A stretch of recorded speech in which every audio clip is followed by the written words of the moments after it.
Okay, so yun mga ka-trader, no? So ito na ang panibagong update ni XM Trading. Okay, kung nakikita nyo mga idol, napakalinis na. Okay, so kumpara dati sa kanilang design, dati sa kanilang browser, no? Sa kanilang platform. Kasi dati mga idol, kahit aminado ako naguguluhan ako magtingin ng XM Trading dati kasi nga need mo pa mag-install ng MT5, kailangan mo pa mag-install ng MT4. So doon pa lang medyo naguguluhan tayo kasi pag as beginners pa rin tayo, 'di ba? Okay? So 'yun mga ka-trader, ito yung binibigay nila ng panibagong design na talagang malupit, na mas mabilis mong maintindihan at talagang friendly siya gamitin. Okay? Kung makikita nyo, nag-design dito, naggawa sila ng dito ng forex. Kung makikita nyo, napakalinis at napaka-organized mga idol dito sa kabilang gilid.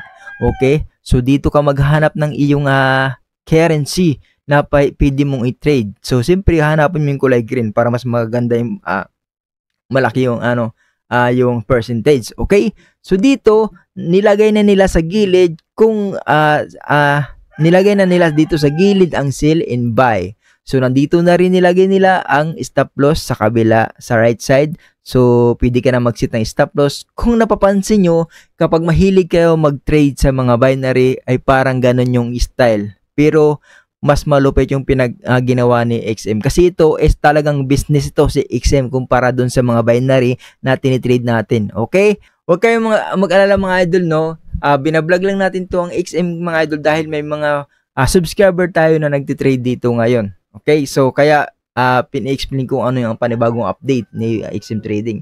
So kaya nakalagay ang XM 15 years kasi 15 years na silang naka sa larangan ng industriya. Okay, so XM napakalupit. Okay?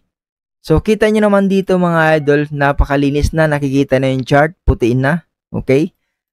Okay, so nakikita nyo, kitang-kita nyo na dito, mas mabilis nyo nang maintindihan at nilagay dito sa taas ay yung 1 minutes in duration, nandito na sa pinakang left side sa tabi ng candlestick, 5 minutes to 15 minutes, 30 minutes, nandito yung candlestick. Kung pwede ka maglagay ng line area, so marami na silang nilagay, columns, may halo, ganon.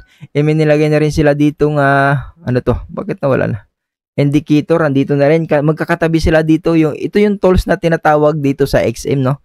Because andito na rin yung mga tools, no, na pangguhit, pang-text, kung gusto mo tutorial ka, pwede, ito yung gamitin mo.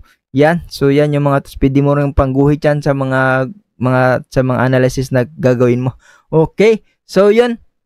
At dito sa kabilang left side, no, sa pinaka-last left side dito, ay nandito yung mga trades at saka yung mag-trade explore at saka copy trading at mga competition at iba pa. Okay? So, dito mga idols, sa ginawa ni XM ngayon, ni XM Trading ngayon, napakalupit na mga idol kasi mas mabilis na siyang maintindihan kumpara dun dati sa ginawa nilang platform na medyo mahihirapan ka as beginners ka.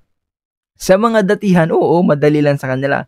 Pero sa mga beginners, medyo mahirap yun. Pero ito nga, dahil nga update sila ng tungkol ng design nila, si XM Trading, ay talagang napakalupit at mabilis mo nang makuha. Okay? So kung ikaw ay nagbe-binary, mas mabilis mo na siyang mabasa. Para na siyang binary. Pero forex yung tinitrade mo dito. Hindi siya ibahin mo siya sa binary. Ito kasi pang business trading to. Okay, so binary kasi ay siya, pang trade lang talaga siya. Okay, ito kasi pang business trading. So pwede kang mag-join dito as malakihang budget. Million, billion, ganun, pwede, million o kahit ano pa. Kahit pa 1,000, 100k, pwede dito sa XM. Sa XM mo lang pwedeng gawin yun mga idol, no? Okay? Okay, so kung nakikita nyo mga idol, nandito pa rin yung mga pips, no? So yung pips, andito pa rin yung lots, andito. So yan. So nga pala, sa mga gusto mag-open account dito mga idol sa XM Trading, ay meron din tayo dyan sa description natin. Puntahan nyo na lang mga idol. Sa mga baguhan, okay, so kung gusto nyo mag-trade tayo dito, pwede tayo magturo nito. Marami talagang manood ng video natin na to. Ibig sabihin, maraming may gusto, may interesado. Okay, so yun.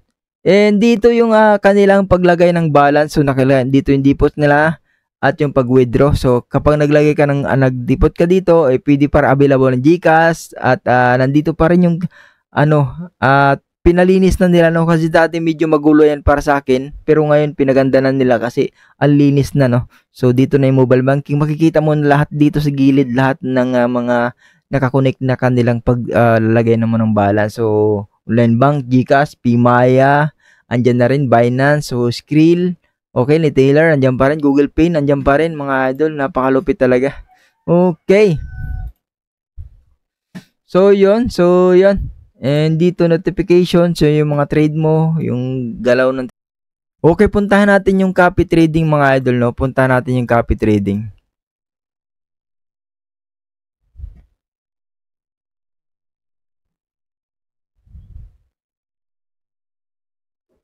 Okay, so ito kung makikita nyo, mga idol, ito yung copy trading nila. Kung tutuusin, para siyang isang app ng na malinis, no, ng cellphone. Kung makikita mo, para siyang isang ganun.